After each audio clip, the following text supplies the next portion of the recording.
there was a lot of legislation, a lot of policy, a lot of spending, and it seemed like all we heard all legislative session was the Democrats and the Republicans going against each other, bickering over one thing or another, whether it was photo ID, gambling, the marriage amendment, what was the other big one that was over there all the time? Well, the spending, of course, in my opinion, was the biggest one over there. Photo ID, did you mention that one? Photo ID. Okay. But a lot of the legislators have sent out surveys asking their people what do they think. So I just thought we'd So you're going to give me the test, huh? I'm going to give you a quiz. See if and see if what you say matches what the people viewers, out there say. So right. this is a test for me, huh? And I have stats here, too. Uh-oh. I'm in trouble. Okay, go ahead, Sue. Let's see what happens. Yes. Are you willing to pay more income taxes to solve our budget deficit?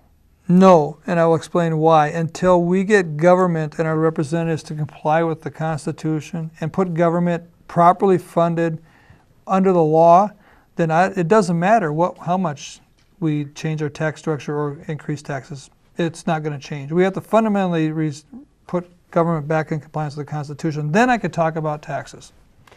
What's so interesting about this, if you look at the media now, if you look at the media now, it's the general public is saying, oh yeah, that 2%, they should have to pay more because they don't want to pay anymore. But when you ask people, are you willing to pay more income taxes to solve our budget deficit? 78.6% of the people say no. No, it's a little more than 2% then. Yeah. So I did pass that one? You did. Oh, good. All right. Do you support regulatory reform and streamlining of the permitting process to promote economic growth?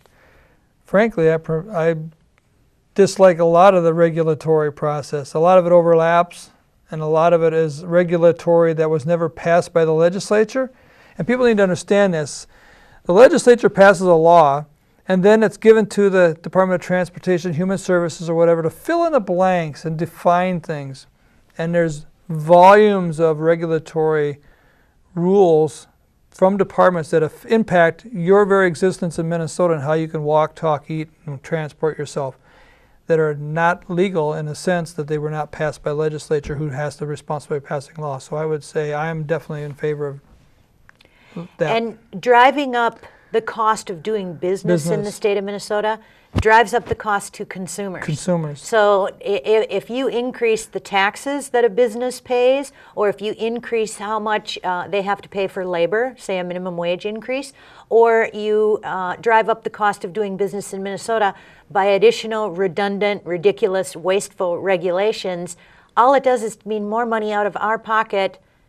And it's not going into the business's pocket. It's going into state government or city. Exactly. And I think it would help us if we really got serious and looked at how much a dollar's worth of product on the shelf is actually consumed by government. It'd be an interesting to see. Well, you win on this one too, because 89 point. Why don't you trust your? Yeah, do I trust my Sue Jeffers? I don't know. Exactly.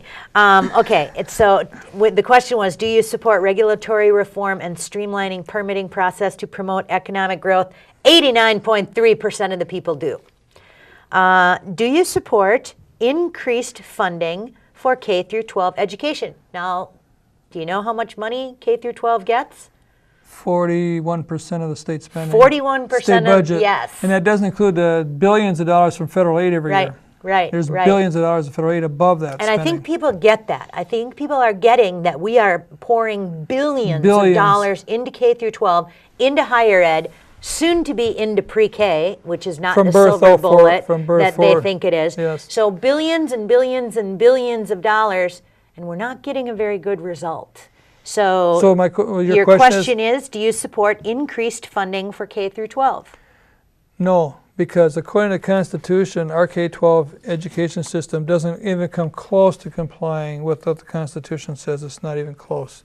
So we need to fundamentally reform education back to within the confines and restrictions of the Constitution.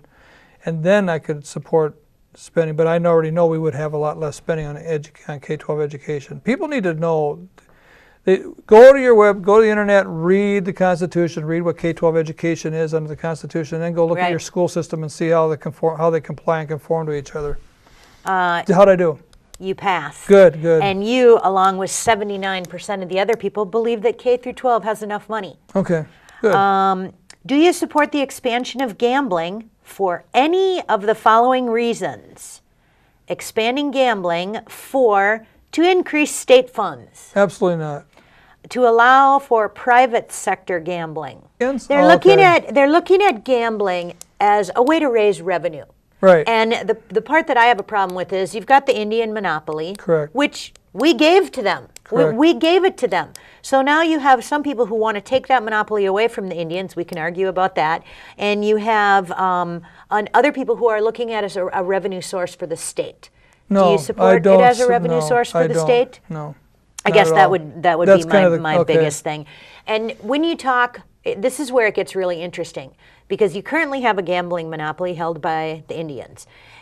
So the state's way to fix it is to give another group another monopoly. Correct. And so you've got a monopoly taking away from another monopoly, and that's supposed to be a free market. That is not the free market, by the way. But your question, Sue, is do I support gambling to increase revenue for state spending? Mm-hmm.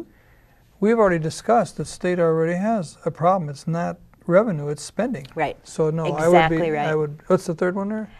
They divided it up into as a revenue raiser or just to expand gaming just gaming because. In general? Yep. Or I do not support the expansion of gambling at all. Which one? I'm okay with gambling expanding.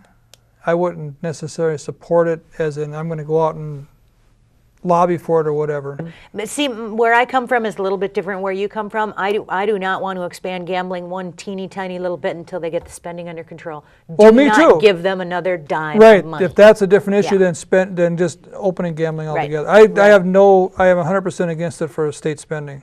Well, the gambling question is spread out a little bit different because 36.9% of the people support increasing gambling to increase money for the governor to spend, or for the government to spend.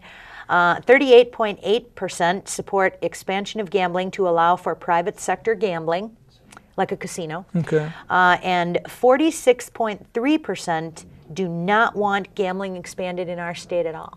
So I'm with the majority on the last one. But that gambling whole issue. I'm surprised that many people would support gambling to raise revenue for the state. It's a disconnect between the other questions because they don't want to spend money on education, which is half of the state's spending. Mm-hmm. It's interesting. Mm-hmm. Wow. We're going back to education here. Do you support taxpayer funding for all-day kindergarten? Absolutely not. Excellent. Now, this is kind of surprising, too. 73.9% oppose it. And I think what people don't understand, it's babysitting. Correct. It's babysitting. And at the state taxpayers' expense. They want our children from cradle to grave. Not to mention the additional union members when they unionized the pre-K workers.